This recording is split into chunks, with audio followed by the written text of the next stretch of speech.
एक लड़के ने, उसकी गर्लफ्रेंड की शादी हो रही थी। अरे हो जाती है यार शादी इसमें इतना। तो उस लड़के ने अपनी गर्लफ्रेंड से कहा कि कुछ निशानी दे दो जिसको मैं जिंदगी भर अपने पास रखूं। तो उस लड़की ने अपनी एक जूती निकाली, दे दिया। लड़का उस जूती को लेके गया सुनार के पास, जो सोने वगैरह का काम करते सुनार, उनके पास गया। उसने कहा कि इस जूती को चांदी के फ्रेम में बना दो। सुनार ने कहा अच्छा, कल शाम को आके ले जाइएगा। दूसरे दिन लड़का गया तो सुनार ने उसको चांदी की फ्रेम में जूती को बना के एकदम बाकायदा ला के लड़के के सामने प्रेजेंट किया। उसने कहा साहब, लड़के से हाथ जोड़ा, कहा साहब। बोले हाँ। बोले ये इस पीर औलिया की जूती। तो बोले ये किसी पीर औलिया की जूती नहीं है, ये मेरी गर्लफ्रेंड है, उसकी जूती।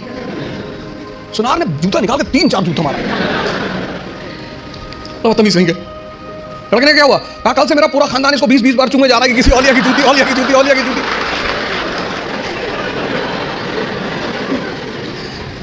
सर ये हंसने की बात नहीं है, ये समझने की बात है। बिना समझे किसी फील्ड में नहीं कूदना है।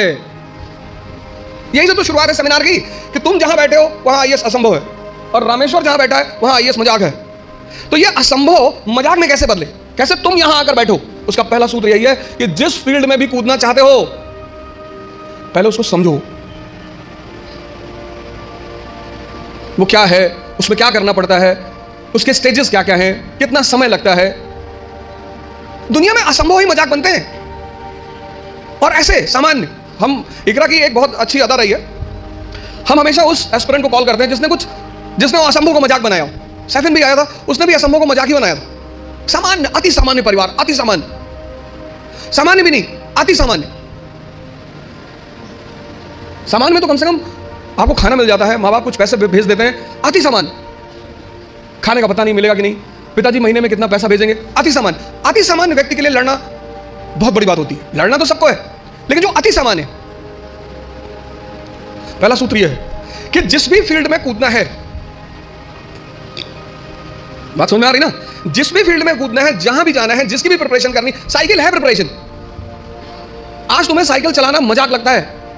आज जब तुमसे कोई कहता है कि भैया साइकिल चलाना सीखना है, तुम कहता है यार साइकिल में क्या है, अब तुम्हारे लिए क्या है ना, लेकिन वो जो पहले दिन लेकर चलेगा। तो पहला सूत्र जो मैं देखता हूं, मैंने बहुत सारे लड़कों को देखा पिछले 20 साल के टीचिंग कैरियर में, जो हारने की सबसे बड़ी वजह है लोगों की, वो ये है कि वो इस परीक्षा के पैटर्न को समझे बिना सिर्फ पढ़ाई करते हैं। और हर चीज का एक तरीका है, और हर जगह कोई गुरु है। आपको भी किसी ने साइकिल चलाना सिखाया होगा, वहां भी कोई गुरु रहा होगा, उसने कहा होगा हैंडल बैलेंस कर, हैंडल बैलेंस कर, सीधे देखो, सीधे देखो। कहां किसको सीधे दिखाई पड़ता है? पैंडल पे पैर रखो तो हैंडल घूम रही है, हैंडल संभालो तो पैंडल इधर जा रहा है, और सब संभाले तो खुद नीचे आ गए। पहला फॉर्मूला असंभव को मजाक बनाने का है कि जिस फील्ड में जाना है उसे पूरे पैटर्न का पहले अध्ययन करना है। तो पहला काम आप यही करो, समझो कि इस पर्टिकुलर एग्जामिनेशन की क्या आवश्यकता है। दूसरा, सेल्फ इंट्रोस्पेक्शन। आपकी क्षमता कितनी, आपकी ताकत कितनी, कम है, बढ़ा लो। भाई पहले दिन जॉगिंग करने जाओगे तो 20 किलोमीटर करोगे, और 20 किलोमीटर कर लिए तो शाम को आईसीयू में मिलोगे। जब भी हम कोई काम शुरू करते हैं तो हमारा मन बड़ा एक्साइटमेंट में रहता है। जैसे बड़ी छोटा सा एग्जांपल है, जब हम स्कूल में थे और क्लास चेंज होती थी, ये 3rd से 4th में गए, तो जब 4th क्लास की किताबें आती थी नई नई, उस दिन पढ़ने का बड़ा मन करता था। फिर 10 दिन बाद जब वो किताबें पुरानी हो जाती थी तो वही किताबें देखने का मन नहीं करता। ये मन का नेचर है, एक्साइटमेंट। नहीं बाइक घर में आई, खूब चलाई 3-4 दिन, बाद में देखने का मन ही नहीं किया। अपनी ताकत, क्षमता सबकी बराबर है, कोई कम यूज करता है, कोई ज्यादा यूज करता है। मेहनत करने से, सिर्फ पढ़ने से कुछ नहीं होता। अगर मेहनत करने से सब कुछ होता तो सबसे ज्यादा फायदा होता मजदूरों का।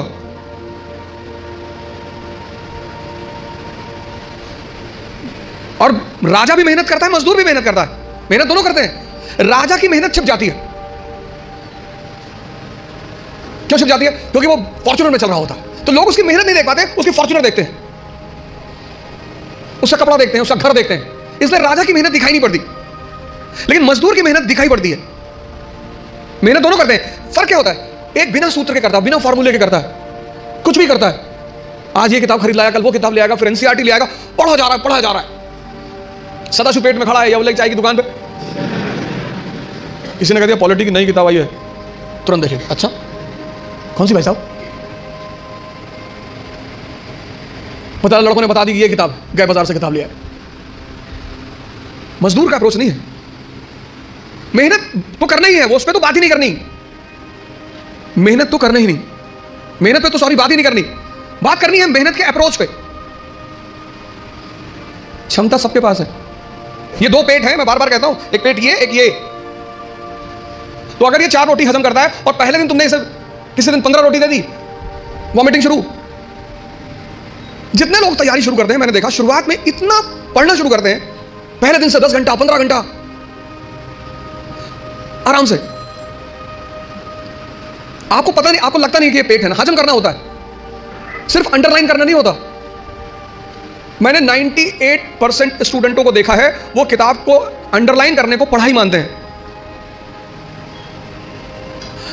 इस हॉल में कितने लोग हैं जो न्यूज़पेपर नहीं पढ़ते? नहीं पढ़ते, नहीं पढ़ते।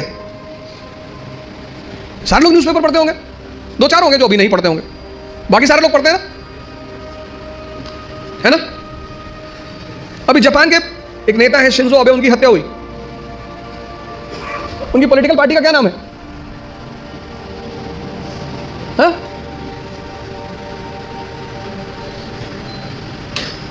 किसी को नहीं पता? अरे भैया, हफ्ते भर पहले की घटना है, पता ही नहीं, और अंडरलाइन किए होगे। कितनी बड़ी, कितनी लाइव एग्जांपल देखो। अपना स्व मूल्यांकन करना बहुत बड़ी बात होती है, सेल्फ इंट्रोस्पेक्शन। कभी कभी एहसास होता है हमें कि हम बहुत कम कर रहे हैं, कुछ होता नहीं उस वक्त। बात समझ में आ रही ना? इस क्षमता, यहां की जो डाइजेशन क्षमता है, ये दिखाई नहीं पड़ती ना, ये दिखाई पड़ता है। ये पेट दिखाई पड़ता है, ये पेट दिखाई नहीं पड़ता। अब ये क्षमता विकसित स्ट्रॉन्ग कैसे होगी? बड़ा प्यारा फॉर्मूला, सेकंड फॉर्मूला। क्षमता बढ़ानी है मन की, हजम करने की, बहुत प्यारा, जो कि फिर 98% लोग नहीं करते। तुम बिना सोचे पढ़ सकते हो, तुम बिना सोचे पढ़ सकते हो, बिना सोचे लिख नहीं सकते। एक फॉर्मूला है 20 पेजेस पर डे। आप लिखिए, आप किसी भी कोचिंग जाते हैं, कहीं भी जाते हैं, कोई टॉपिक खत्म होता है, उस टॉपिक को आप कम से कम 5 बार लिखिए। आप पढ़ने की आदत छोड़िए, लिखना शुरू करिए। जितना आप लिखेंगे उतना सोचने की क्षमता या हजम करने की क्षमता डेवलप होगी। फिर पहले दिन जॉगिंग करने गए, 2 किलोमीटर गए, 5 दिन 6 दिन 2 किलोमीटर जाते रहे, फिर 10वें दिन 5 किलोमीटर, क्षमता बढ़ी ना? एक दिन में नहीं बढ़ेगी। यह दूसरा फॉर्मूला है, अपनी इंटरनल क्षमता को बढ़ाओ।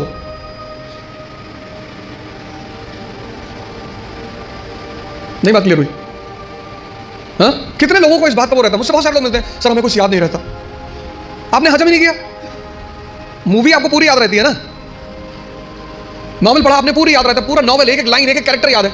ये क्यों नहीं याद है? क्योंकि आपने हजम करने की कोशिश नहीं की। ये दूसरा फॉर्मूला, अपनी इंटरनल कैपेसिटी को पहचानो, पहचानो। यही तो है सेल्फ इंट्रोस्पेक्शन। और अगर वो कम है, बढ़ा लो। 3 महीने, 90 दिन का कोर्स है ये। 3 महीने, 3 महीने अगर 20 पेजेस लिख ले गए तो तुम बिलीव नहीं करोगे कि तुम्हारे सोचने की क्षमता कितनी डेवलप हो जाएगी, हजम करने की क्षमता कितनी डेवलप हो जाएगी। ये दूसरी चीज, अपना मूल्यांकन, अपनी ताकत को समझना कि मेरा पोटेंशियल लेवल क्या है। क्लास खत्म हुई, आप घर गए, आप जो 2.5 घंटा पढ़ा है उसको रीराइट करने की कोशिश करो। संभावना है कि आप सिर्फ 30% लिख पाएंगे, शायद। कुछ लोग तो 10% भी नहीं रिकॉल कर पाते। तो पहला काम क्या करना है? एग्जामिनेशन पैटर्न को समझना है। ये क्या है, कैसे है, पहला चरण क्या है, सेकंड दूसरा चरण क्या है, तीसरा चरण क्या है। दूसरा क्या करना है? सेल्फ इंट्रोस्पेक्शन करना है। सेल्फ इंट्रोस्पेक्शन करो। दूसरा काम, अपनी क्षमता को पहचानो। अगर कम है, अगर तुम 2 किलोमीटर से वॉक कर सकते हो एक दिन में, कोई बात नहीं, उसको 25-30 किलोमीटर तक पहुंचाओ। इन सब लोगों ने यही किया, अपनी क्षमता को पहचाना, सेल्फ इंट्रोस्पेक्ट किया, उसमें को बढ़ाया। हम जब तैयारी करने आए थे हमको कुछ नहीं आता था। ऐसा नहीं कि तुम्हारे साथ ये सब चीजें हो रही हैं। तो पहला काम क्या करना है? एग्जामिनेशन पैटर्न को समझना है। दूसरा काम क्या करना है? Self introspection. तीसरी बात, कहावत है हिंदी में, लकीर के फकीर। पहले उनको एक ट्रैक पे रख दो, वो उस ट्रैक से कभी हटेंगे ही नहीं। उतना ही करेंगे जितना बताया जाएगा, उतना ही बोलेंगे जितना कहा जाएगा।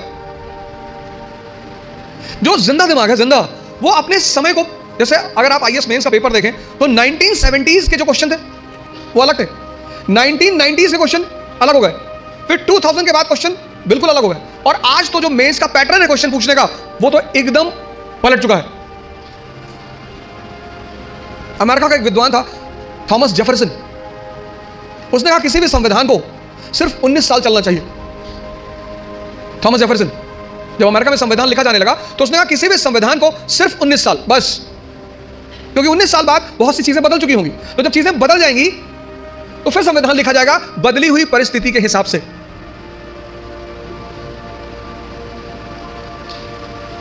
गावस्कर किसी जमाने में क्रिकेट के सुपरस्टार थे।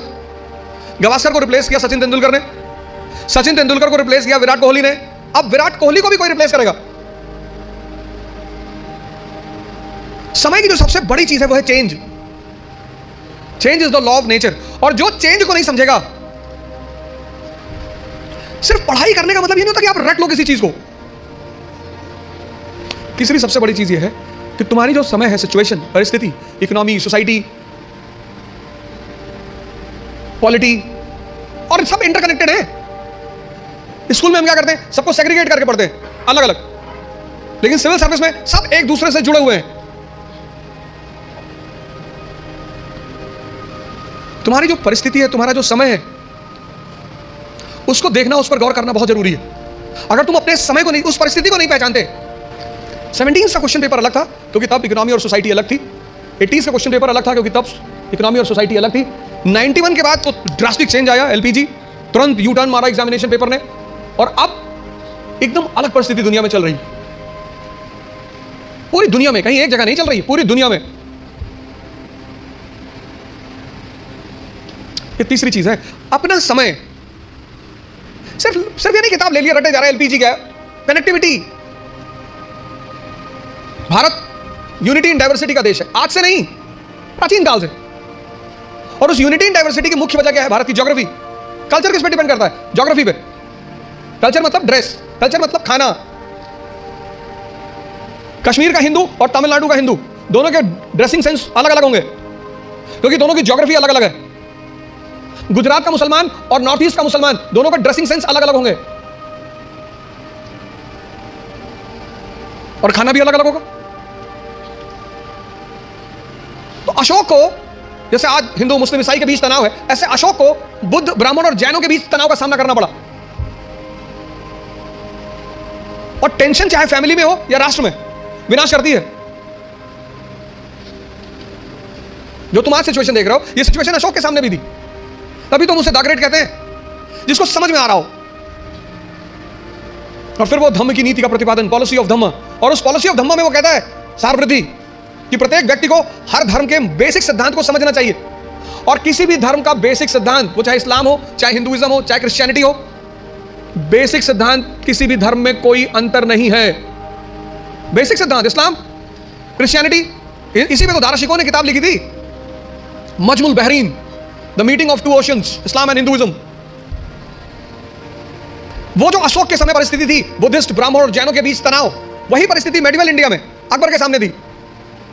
हिंदू, मुसलमान, और फिर उनके विभिन्न डिफरेंट सेक्ट्स, संप्रदाय, शिया, सुन्नी, शैवाइट, वैष्णवाइट। तो उसने भी फिर कहा कि नहीं, इस तनाव को कम करना है तो तौहीद इलाही, तौहीद इलाही। अब जब तुम मेंस में आंसर लिखते हो तो तुम्हें ये कंपैरिजन दिखाना पड़ेगा। वो जो तुम्हारा एग्जामिनी है ना, उसको पता लगना चाहिए कि यार इसने हिस्ट्री से सीखा है। India is a country of unity and diversity. आज कोई हम इस समस्या से परेशान नहीं है, पहले से। और जब जब हम इस समस्या से परेशान हुए, हमारे पास सॉल्यूशन था। परिस्थिति, अपनी प्रेजेंट परिस्थिति को समझना, राष्ट्र की आर्थिक स्थिति, economic condition, social condition, political condition, cultural condition, ये 3 काम कर लो आप। और अगर ये 3 काम आपने कर लिया तो आप भी कल यहां बैठोगे और असंभव को मजाक बना दोगे। पहला काम, पूरा एग्जामिनेशन पैटर्न को समझो घर जाकर। नहीं समझते हो, जहां कोचिंग में पढ़ते हो उस टीचर से पूछो कि सर ये है क्या क्या क्या है सर, डिमांड इनकी क्या है सर, ये बेस में क्या चाहते हैं सर, ये प्रीलिम्स में क्या चाहते हैं। कितना पढ़ोगे यार? अगर तुम एक बार सिलेबस उठाकर देखो आईएएस का, तो सिर्फ सिलेबस देखकर ही तुम्हारी हालत खराब हो जाएगी। कोई तो फॉर्मूला होगा जो इन लोगों ने फॉलो किया होगा और प्रीलिम्स निकला। इस दुनिया में हर कोई भी आदमी ओमनीसिएंट नहीं है। अभी आप हमसे 4 क्वेश्चन पूछ लो, हो सकता है मैं ही जवाब ना दे पाऊं। दूसरा, सेल्फ इंट्रोस्पेक्शन करो, अपनी क्षमता को चेक करो। और तीसरा, अपनी परिस्थिति को समझो। इन सबके साथ ये 3 बातें क्लियर हुई ना? इन सबके साथ जो चौथी बात, जो मतलब मुझे बोलना ही होता, जीवन मतलब युद्ध। ये लास्ट बात। या तो आप हंस हंस के लड़ोगे या रो रो के लड़ोगे।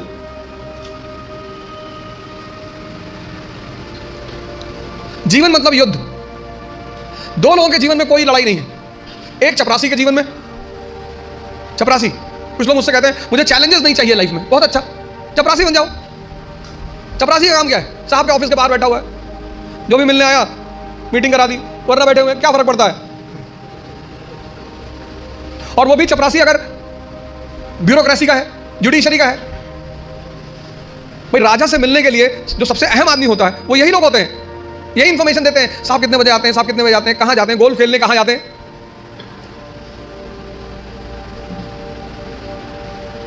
और या फिर जो लोग हरिद्वार चले गए, जिन्होंने कहा भैया हमें नहीं बनना आईएएस, हमें प्रधानमंत्री नहीं बनना, हमें कुछ बनना ही नहीं। आज आप गेरुआ पहन लो, आज आपके जीवन की सारी चुनौती खत्म, क्योंकि आपने मान लिया कि आप इस जीवन की लड़ाई में शामिल नहीं हो। लेकिन जीवन का मजा भी तो यही है। और करना क्या है? तो जब लड़ना है, जब ये पता है कि लड़ना है, युवा मतलब शक्ति। भारत आज एक दुनिया का ऐसा देश है जिसके पास सबसे ज्यादा युवा हैं। और भारत आज दुनिया का एक ऐसा देश है जिसके युवा सबसे ज्यादा डिप्रेशन में है। और जीवन की लड़ाई में 2 ताकतें बहुत काम आएंगी, एक मन की और एक शरीर की। तुम जब भी ऊपर उठोगे तो ये ग्रेविटी तुम्हें नीचे खींचेगी ना। ऐसा समाज की ग्रेविटी है। हम जब आईएएस की तैयारी करने गए तो हमारे गांव में हर आदमी, मतलब एक साहब तो हंसना शुरू किया उन्होंने, और हंसते हंसते गिर गए वो। उन्होंने हमसे पूछा दिल्ली क्यों जा रहे हो? अब मेरा दिमाग खराब था, मैंने कह दिया मैं आईएएस की तैयारी। बोले आईएएस?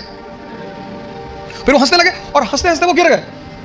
और उस हंसी का इतना रोल रहा मेरे जीवन में, मतलब उस हंसी ने मुझे एकदम मजबूत कर दिया था कि अब आईएएस ही बनना है। उस दिन मुझे एहसास हुआ कि महाभारत क्यों हुई। आपको कोई डांट दे उतना बुरा नहीं लगता, आपको कोई भगा दे बुरा नहीं लगता। जब लोग हंसते हैं ना तब बहुत दर्द होता है। लेकिन मेरे पिताजी ने मुझसे कहा कि आईएएस प्रधानमंत्री बनने वाले आदमी। अरे मैंने कहा यार क्यों चला रहा हूं फालतू में। भगवान के आशीर्वाद से आज भी हमारे साथ हैं। और मैं अगर उनसे कोई भी बात कहता हूं तो तुम्हारे लिए तो कल ही कर लोगे। मैंने कहा सोच रहा है हवाई जहाज खरीदो। अरे कहा भैया जी लेने दो। लेकिन उन्हीं की वजह से मतलब आज जहां भी मैं हूं उसमें सबसे ज्यादा योगदान मेरे पिताजी का है। और वो योगदान क्या है सबसे ज्यादा बड़ा? उन्होंने मुझे कभी निराश नहीं किया। हमेशा हर चीज में अरे तुमसे क्यों नहीं होगा, तुम ही करो। तो मैं सब लोगों से यहां रिक्वेस्ट करूंगा कि आप योग और ध्यान से जरूर जुड़ें। ध्यान किसी धर्म का नहीं है, उस ध्यान पर किसी धर्म विशेष की मोनोपोली नहीं है। ध्यान का सीधा सा मतलब है अपने मन को समझना। आप में से बहुत सारे लोग हैं जो 10 घंटा पढ़ना चाहते हैं लेकिन ये पढ़ने ही नहीं देता होगा। तुम्हारी जीत किस पर निर्भर करती है? अगर इससे तुम्हारी दोस्ती हो गई और तुम जो करना चाहते हो उसमें ये तुम्हें सपोर्ट करने लगा, या तुम उठे सुबह, तुमने डिसाइड किया कि आज मैं 4 घंटे पढ़ूंगा और तुम्हारा मन तुम्हारे साथ बैठ गया और 8 घंटे बीत गए तुम्हें पता ही नहीं चला, वही तो ब्लेसिंग है। और तुमने टारगेट बनाया कि 6 घंटे पढ़ूंगा और 60 मिनट बाद तुम चाय पी रहे हो, बाहर खड़े हो गए। और चाय पी रहे हो तो बुरा नहीं कर रहे हो, चलो अच्छा कर रहे हो। तुम्हारा जो डिस्कशन है, तुम जब भी लोगों से बात करो तुम ये गौर करो कि किस मुद्दे पे कर रहे हो। सुष्मिता सेन शादी कर रही है, तुम्हारा चाय पीना भी बुरा नहीं है, तुम्हारा डिस्कशन करना भी बुरा नहीं है। बुरा है तुम्हारा मुद्दा। चलो बाहर निकल ही आए, बात कर रहे हो, कोई बात नहीं, तो किसी ऐसे मुद्दे को उठाओ जिससे, और डिबेट का मतलब झगड़ा नहीं, डिबेट का मतलब एक्सचेंज ऑफ इंफॉर्मेशन। पूरी जिंदगी तुम ये कभी नहीं कह पाओगे कि अब मुझे सब कुछ आता है, और जिस दिन तुमने ये कह दिया किसी मेंटल हॉस्पिटल जरूर चले जाना।